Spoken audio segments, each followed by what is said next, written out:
कभी सोचा है कि कुछ देश अचानक दुनिया पर कैसे छा जाते हैं, जबकि दूसरे बस इतिहास का हिस्सा बनकर रह जाते हैं? ये सिर्फ किस्मत का खेल नहीं है। आज हम जावेद अहमद गामिदी के नज़रिए से ये समझने की कोशिश करेंगे कि कौमों की तकदीर को तय करने वाला वो गहरा खुदाई कानून आखिर है क्या। चलिए सीधे मुद्दे पर आते हैं। देखिए, इतिहास को हम अक्सर कारण और प्रभाव की एक सीधी साधी कहानी की तरह देखते हैं, लेकिन हाल की कुछ घटनाओं ने एक ऐसी पहेली खड़ी कर दी है जो हमारी इस सोच को चुनौती देती है। एक ऐसी घटना जो हमें किस्मत और तकदीर के बारे में अपनी समझ पर दोबारा सोचने पर मजबूर करती है।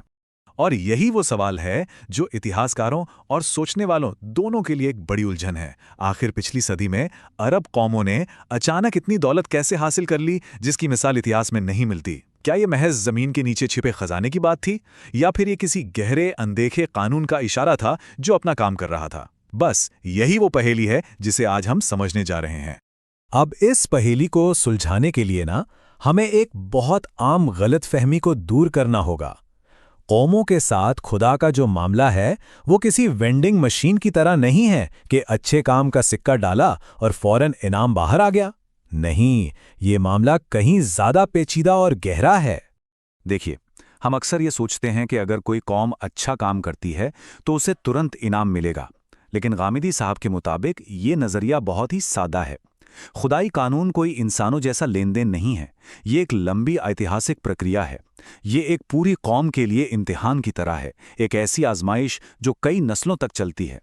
तो ये आजमाइश असल में है क्या? ये बात बिल्कुल मुद्दे की जड़ तक पहुंचती है। खुदा के मंसूबे का कोई ग्राफ नहीं बनाया जा सकता। ये नहीं कहा जा सकता कि इस कौम ने ये किया इसलिए उसे ये मिला। इस प्रक्रिया को जानबूझकर इतना गहरा रखा गया है ताकि कौम हमेशा इस इम्तिहान में रहे। क्या ये जो खुशकिस्मती मिली है ये खुदा की इनायत है या ये सिर्फ एक वक्ती मोहलत है? इस कानून को ठीक से समझने के लिए हमें जरा इतिहास के बड़े कैनवस पर नजर डालनी होगी। कौमों की किस्मत बहुत लंबे वक्त में तय होती है और इस दौरान ताकत के बड़े बड़े उतार चढ़ाव देखने को मिलते हैं। इतिहास का ये लंबा सफर इसी सिद्धांत को दिखाता है। शुरुआती मुसलमान एक जबरदस्त ताकत बने और फिर मंगोलों के हाथों तबाह हो गए। फिर उन्हीं तातारियों में से उस्मानी सल्तनत उठी और सदियों तक राज किया, और फिर वो भी बिखर गई। ये दिखाता है कि किस्मत का पहिया कितनी लंबी मुद्दत में घूमता है। तो चलिए अब वापस आज के दौर में आते हैं। इतिहास के इस उतार चढ़ाव को देखने के बाद हमारा शुरुआती सवाल और भी ज्यादा पेचीदा और गहरा हो जाता है। तो हुआ ये कि जब उस्मानी सल्तनत बिखरी तो अरब प्रायद्वीप में एक बहुत बड़ा बदलाव आया।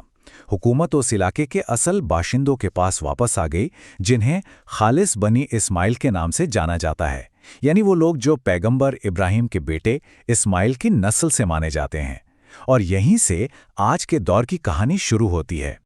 और फिर अगले सिर्फ 50 से 100 सालों में जो हुआ वो तो बस हैरान कर देने वाला था।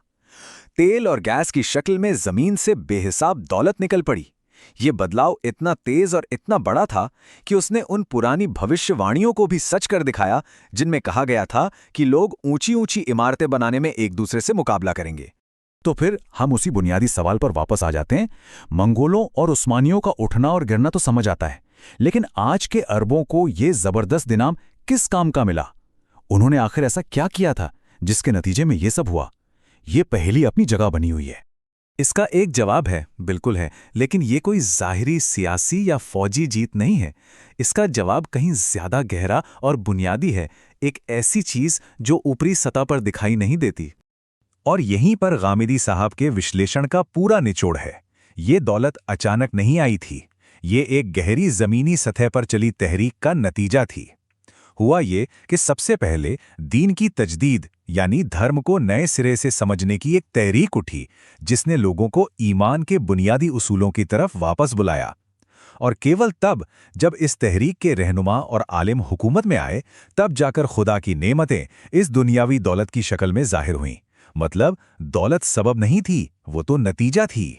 तो इस पूरे विश्लेषण से हमें आखिर सबक क्या मिलता है?